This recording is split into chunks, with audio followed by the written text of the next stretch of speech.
brand-brand yang sering jadi anggota tetap list public warning BPOM. BPOM risih nggak sih?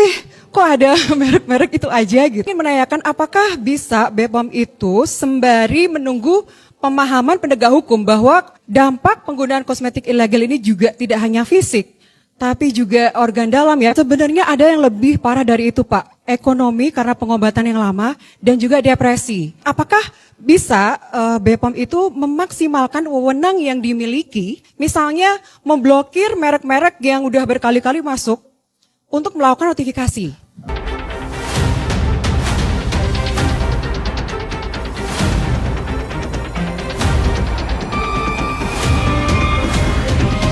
Jadi lagi rame banget itu skincare yang kena public warning BPOM. Yang salah satunya ada Daviena dan satu skincare yang punya dokter. Lu bayangin punya dokter.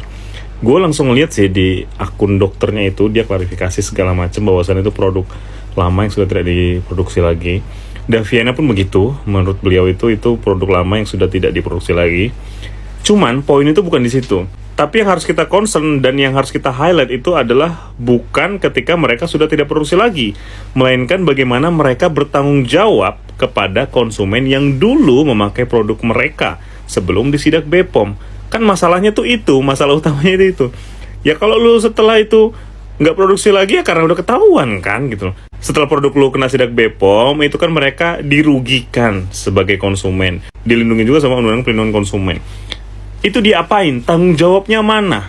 Pengembalian uang kah? Apakah segala macam? Itu yang kita tunggu-tunggu itu sebenarnya itu. Respon dari brand-brand yang masuk public warning BPOM itu sebenarnya kita tunggu-tunggu itu. Bukan masalah produknya udah nggak diproduksi lagi, bukan. Mereka ini kayak nggak paham gitu loh. Dan mungkin karena kita sudah terbiasa selama ini ya yang lalu biar berlalu, kayak waktu si SS kan dia bilang juga kayak gitu kan. Ini krimnya udah tidak diproduksi lagi 2 tahun lalu. Iya, kita tahu tidak diproduksi lagi. Masalahnya korban-korbannya itu loh. Tanggung jawabnya itu ke korban-korban itu gimana? Jadi gue juga minta kalian semua lebih aware lagi sama hal-hal kayak gini. Selama brand-brand ini yang pernah masuk public warning BPOM produk yang berbahaya, yang mengandung bahan berbahaya itu belum bertanggung jawab sama konsumen yang sebelumnya, maka kita berhak cancel mereka-mereka yang sampai sekarang belum bertanggung jawab sama konsumennya. Jangan kalian itu ketika mereka dikit-dikit bikin giveaway, kalian simpati lagi, mulai melirik lagi dan beli lagi. Ada capek banget ngeliat konsumen Indonesia ini gampang banget dikibulin. Nah gimana? Gampang kan? BPOM kembali mengumumkan temuan kosmetik berbahaya. Terus gimana? Kaget, pura-pura kaget aja. Yang diumumkan itu terus, pemain lama terus. Alasannya kemasan dan formulasi lama sudah tidak diedarkan. Bisa-bisa clindamycin, asam retinoat tuh gimana ceritanya bisa dijadiin skincare OTC, itu gimana sih? Dan yang paling penting tuh siapa yang bertanggung jawab atas kelalaian distribusi ini? Gitu terus dari tahun ke tahun. Produk lama seolah kayak jadi tameng gak sih yang digunain berulang kali, namun gak pernah sama sekali menyentuh akar masalah. Pengawasan rantai distribusi lemah banget, penarikan produk atau recall yang gak transparan, sanksi tegas juga minim banget bagi pelaku usaha. Kalau misalnya tiap temuan selalu ditutup dengan klarifikasi produk itu udah nggak diproduksi. Lalu di mana pencegahan BPOM tuh? Di mana fungsi pencegahan BPOM tuh di mana? Apakah cuman pengawasan hanya bersifat reaktif setelah masyarakat terpapar resiko gitu doang? Publik masyarakat tuh sekarang udah nggak butuh lagi daftar merek yang diulang tiap tahun, tapi kita tuh butuh transparansi penelusuran distribusi, informasi jelas soal tindak lanjut dan sanksinya. Bagi pelaku usaha ini apa? Ada yang dokter loh, bayangin. Mantep banget. Brand-brand yang sering jadi anggota tetap list public warning BPOM. BPOM risih nggak sih?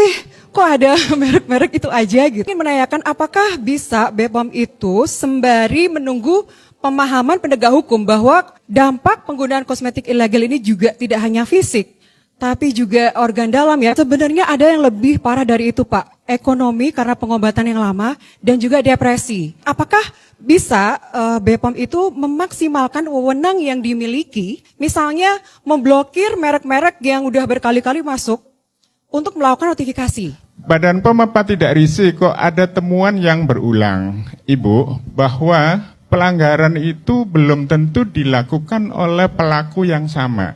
Kita temukan di lain tempat dengan kondisi yang berbeda. Oleh karenanya ini kita angkat lagi kalau memang menjadi temuan.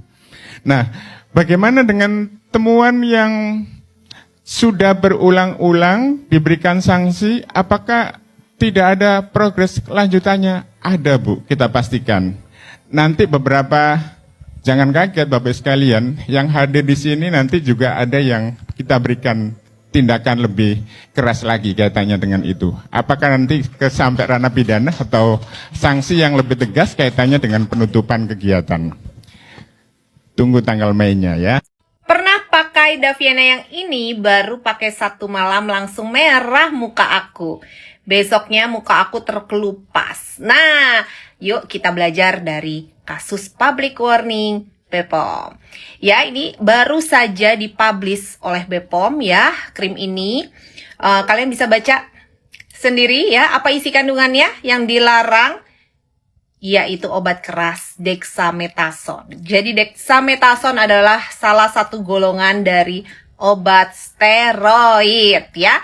Jadi kalau pengalaman kakaknya nih, mungkin ya jenis yang lain nih. Kalau yang ini ya isinya dexamethasone. Dexamethasone biasanya anti peradangan. Ya, jika dipakai terus-menerus, ini yang suka menyebabkan kalau dilepas jadi dermatitis perioral, kulitnya makin menipis gitu ya. Jadi jadi sensitif kulitnya, gitu-gitu guys. Ya, banyak permasalahan kulit lainnya. Nah, ini dexamethasone. Jadi waktu dipakai itu cepet banget jadi instan putih gitu ya, kelihatan kayak lebih kinclong gitu ya dalam waktu singkat karena kerja dari salah satu obat steroid ini ya, yaitu golongan yang dexamethasone itu menekan fungsi kerja kulit sementara ya. Ingat, sementara. Jadi kalau dipakai berkelanjutan akan membuat kerja kulit tidak normal sehingga efek sampingnya muncul. Seperti itu ya. Mungkin kakaknya pakai yang lain nih. Jadi yang kena di publish BPOM nih yang tipe yang ini gitu. Jadi kalian harus hati-hati ya. Kayaknya nih dokter ada dendam pribadi. Nggak ada ya. Ini dapatnya dari BPOM, public warningnya BPOM.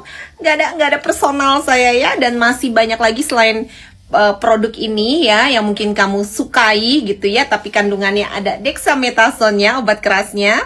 Oke, nggak tahu lagi krim-krim yang lainnya ya. Jadi nggak ada hubungan ke personal pemiliknya. Saya hanya bantu masyarakat untuk tahu bahaya halo gitu ya, karena public warning BPOM ini kadang tidak tersebar luas gitu ya. Semoga dengan konten-konten yang kita itu banyak influencer lainnya juga yang membantu menyebar luaskan berita ini gitu ya. Nggak ada dendam-dendaman, nggak kenal juga gitu kan saya ya. Gitu guys, jadi yang waras-waras aja ya. Jadi kayak 1 tambah 1 gitu ya kan, 1 tambah 1 sama dengan 2. 11 kali 11 berapa? 121. 12 kali 12 144. Ya, jadi yang pakai logika aja, yang waras gitu. Udah ketahuan ini loh. Baru kemarin rilis tanggal 15 bulan Januari tahun ini, BPOM temukan 26 kosmetik berbahaya di akhir 2025. Temuan lagi ya. Nah, alasannya karena apa tuh temuannya? Nah, kita baca bareng-bareng. Seluruh temuan tersebut mengandung bahan berbahaya dan atau yang dilarang dalam kosmetik, yaitu asam retinoat, hidroquinon, dexamethasone, dan juga bahan berbahaya yang dilarang lainnya. Dan apa aja sih list produknya nih? Kalian perhatikan baik-baik ya. Barangkali itu ada di skincare kalian, kan ngeri.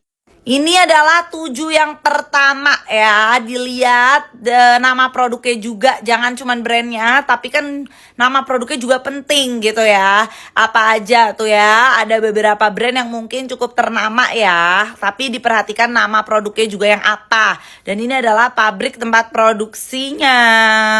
Ini adalah yang kedua, ini Hermé banyak banget ya Allah. Step 1, step 2, step 3, step 4, glowing booster apa ini ya. Step-step gitu mah tuh harusnya di klinik, nggak bisa dijual bebas. Harus pakai resep dokter, diawasi. Dan ini adalah yang terakhir. Ini mah udah langganan nih, kamu nih 2 ini nih ya, 1920 Maxi. Langganan kamu mah ya.